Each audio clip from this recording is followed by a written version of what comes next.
Hello everyone, welcome to Uttam's academy turning point.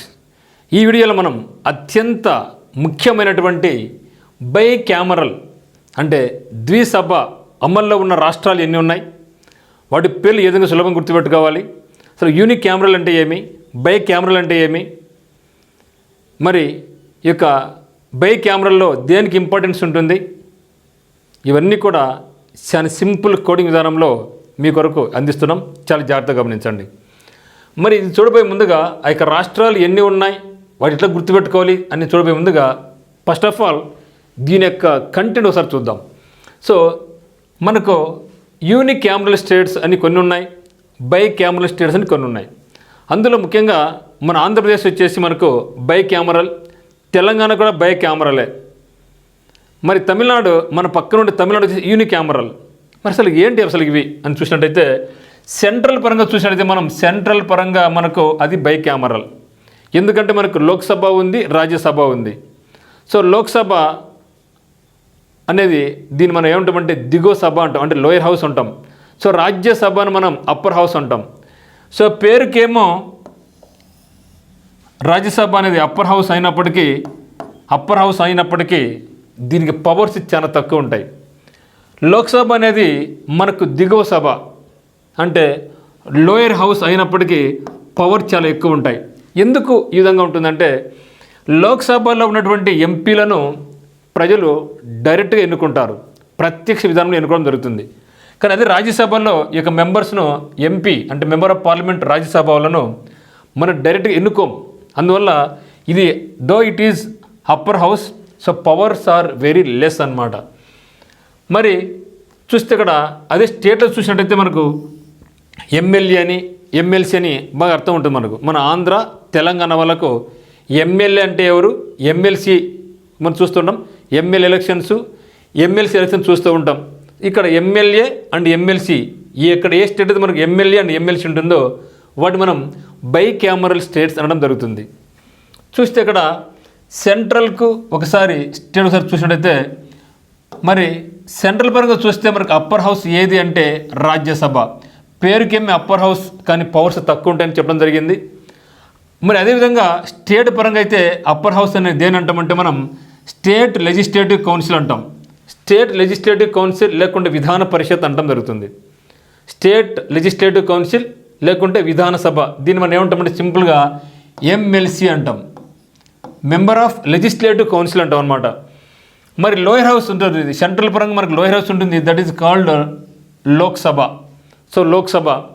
మరి state పరంగా దీన్ని ఏమంటామంటే మనం స్టేట్ లెజిస్లేటివ్ అసెంబ్లీ అంటాం. అంటే మనం ఏమంటామంటే మన భాష చెప్పాలంటే ఎమ్మెల్యే అంటాం, మెంబర్ ఆఫ్ లెజిస్లేటివ్ అసెంబ్లీ అంటాం అనమాట.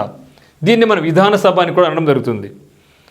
అయితే అప్పర్ హౌస్లో దీనికి హెడ్ ఎవరు ఉంటారంటే ఎక్స్ అఫీషియల్ చైర్మన్ ఉంటారు. ఎవరంటే వైస్ ప్రెసిడెంట్. ఎవరైతే వైస్ ప్రెసిడెంట్ ఉంటారో ఆ యొక్క వైస్ ప్రెసిడెంట్ అనే వ్యక్తి ఆటోమేటిక్గానే ఈ యొక్క రాజ్యసభకు ఈయన హెడ్గా ఉంటారనమాట, చైర్మన్గా వ్యవహరిస్తూ ఉంటారనమాట. మరి ఇక్కడైతే అట్లా ఆటోమేటిక్ పవర్ అంటే ఎవరికి ఏం లేదు ఇక్కడ.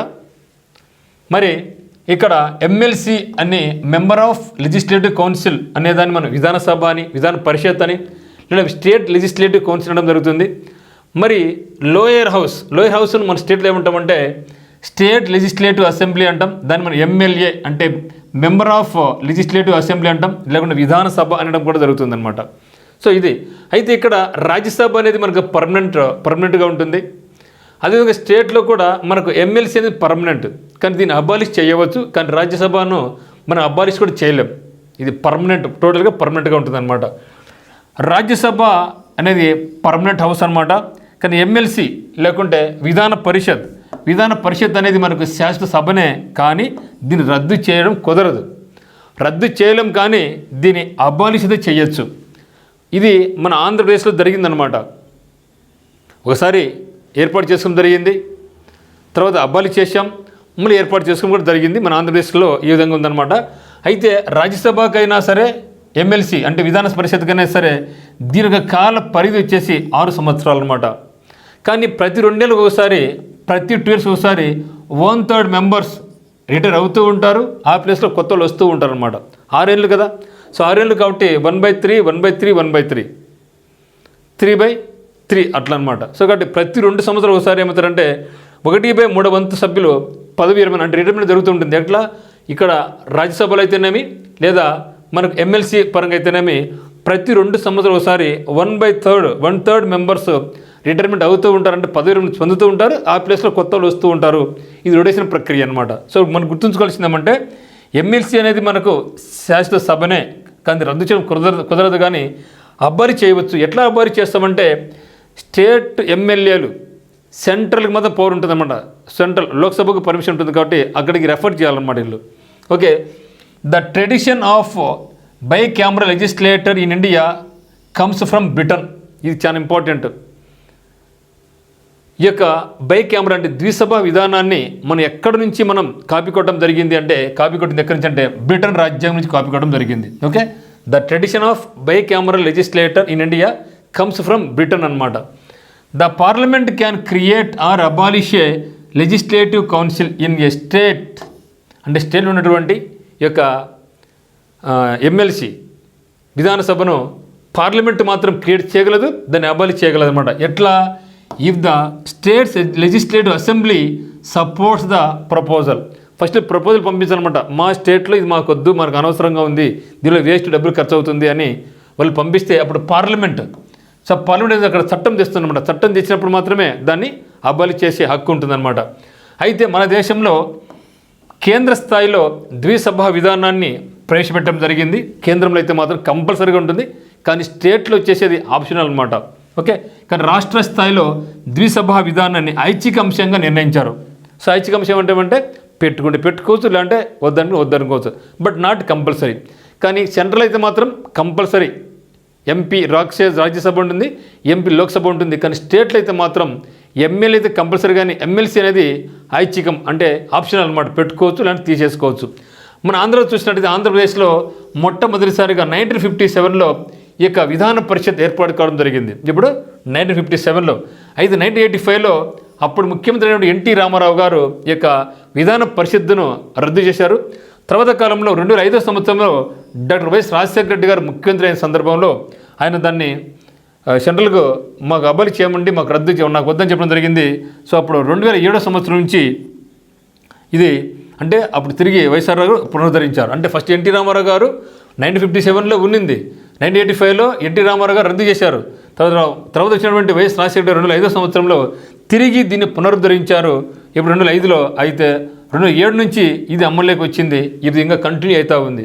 అంటే ఇప్పుడు మన ఆంధ్రప్రదేశ్లోనూ ఉంది, మన తెలంగాణలో కూడా ఉంది. ఎందుకంటే 2014 సంవత్సరం వరకు మనకు ఆంధ్రప్రదేశ్ తెలంగాణ రెండు కూడా కలిసి ఉన్నాయి కాబట్టి ఇప్పటికీ ఈ 2 రాష్ట్రాల్లో కూడా మనకు బై కెమెరల్ వ్యవస్థ ఉంది. అయితే ప్రస్తుతానికి మన దేశంలో మొత్తం 28 స్టేట్స్ మనకు ఉన్నాయి. సో ఇక్కడ 28 స్టేట్స్లో 6 స్టేట్స్ మాత్రం 6 out of 28 states have by camera legislators. So దేశవ్యాప్తంగా మొత్తం 28 రాష్ట్రాలు మనకుంటే 8 రాష్ట్రాలలో మనకు 6 రాష్ట్రాల్లో మాత్రమే మనకు ఇక బై కెమెరా సిస్టమ్ ఉంది. అందులో కూడా చూసినట్టయితే మనకు సౌత్ ఇండియా నుంచి 3 స్టేట్స్ ఉన్నాయి, మరి నార్త్ ఇండియా నుంచి 3 స్టేట్స్ ఉన్నాయి.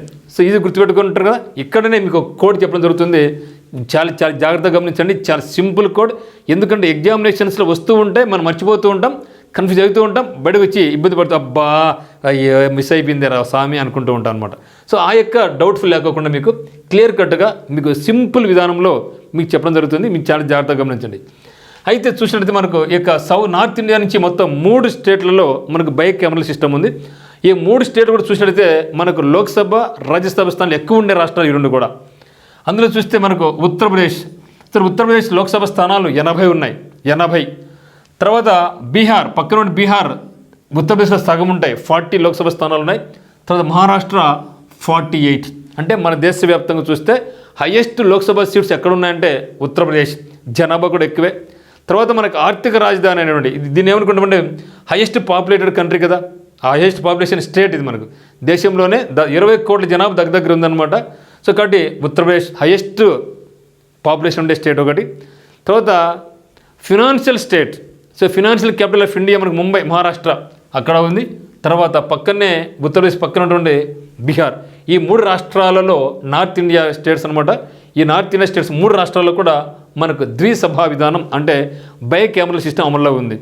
మరి సౌత్ ఇండియాకి వచ్చినట్టయితే మనకు రెండు క్లియర్ కట్గా తెలిసిపోతూ ఉంది. మన ఆంధ్రప్రదేశ్ ఒకటి, తెలంగాణ ఒకటి. ఓకే, సో తెలంగాణ ఒకటి, ఆంధ్రప్రదేశ్ ఒకటి, తర్వాత మన తెలుగులాగా ఉన్నటువంటి భాష ఏదంటే కర్ణాటక. సో తమిళనాడు కూడా సౌత్ ఇండియానే, కేరళ కూడా సౌత్ ఇండియానే. కానీ మన తెలుగు మాదిరి భాష ఉండేది ఎక్కడ మనకు ఓన్లీ కర్ణాటక మాత్రమే. మన తెలుగు కర్ణాటక లిపి ఆల్మోస్ట్ ఆల్ సేమ్గా ఉంటుంది కాబట్టి అట్లా గుర్తుపెట్టుకుంటాం. సో తెలంగాణ మనకు గుర్తుండిపోద్ది, ఆంధ్రప్రదేశ్ గుర్తుండిపోద్ది. మన తెలుగు మీద లిపి ఉన్నటువంటిది ఏదైతే కర్ణాటక.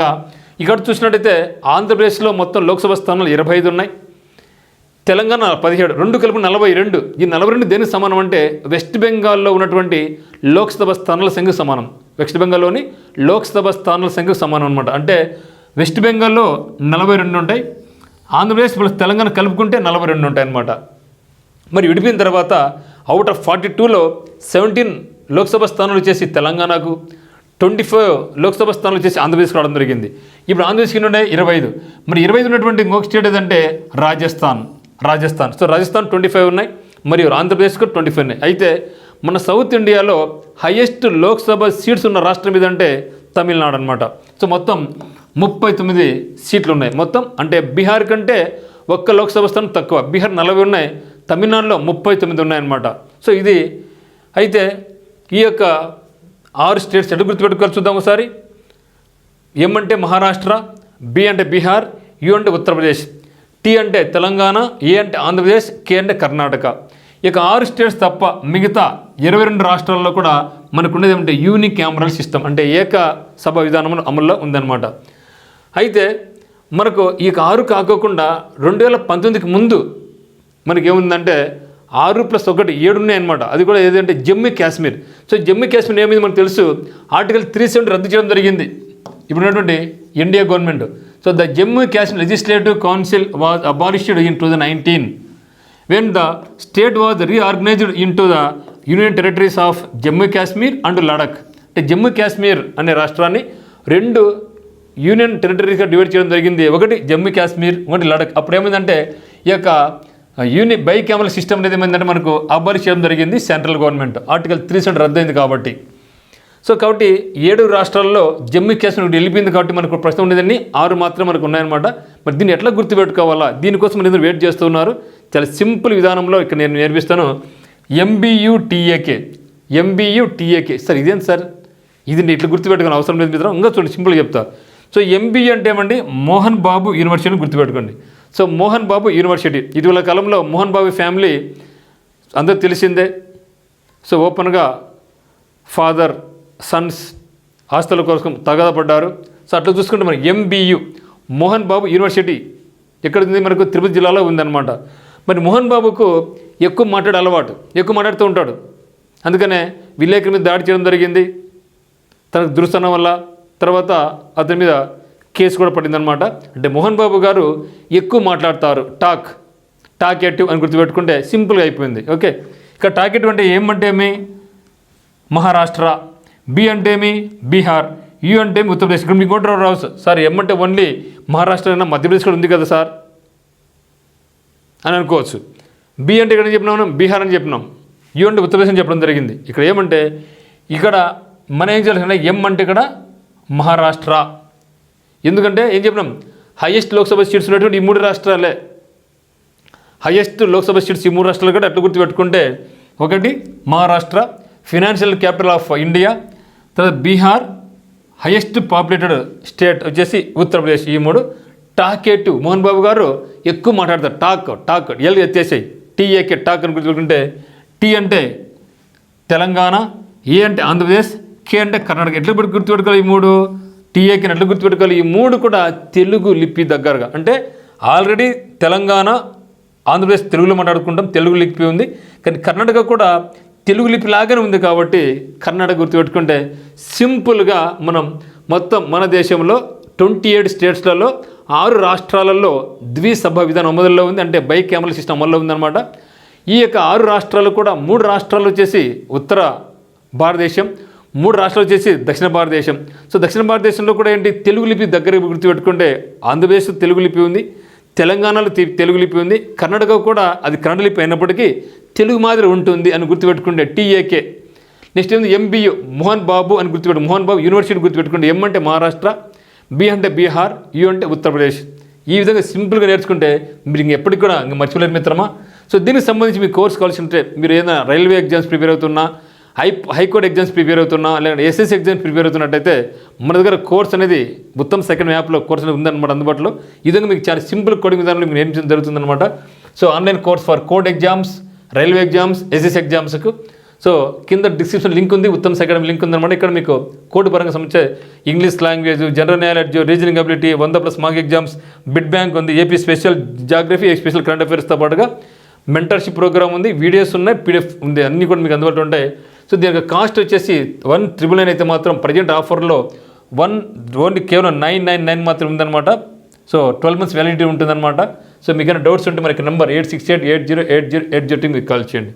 సో ఇంకా మీకు ఏమైనా దీనికన్నా మంచిగా మీకు అనిపించింటే ఈ యొక్క కోడ్ అనేది ఇంకా మీకు మంచిగా అనిపిస్తే మీరు కూడా కమెంట్లో మీకు కోడ్ తెలియజేసేయండి. Thank you for watching.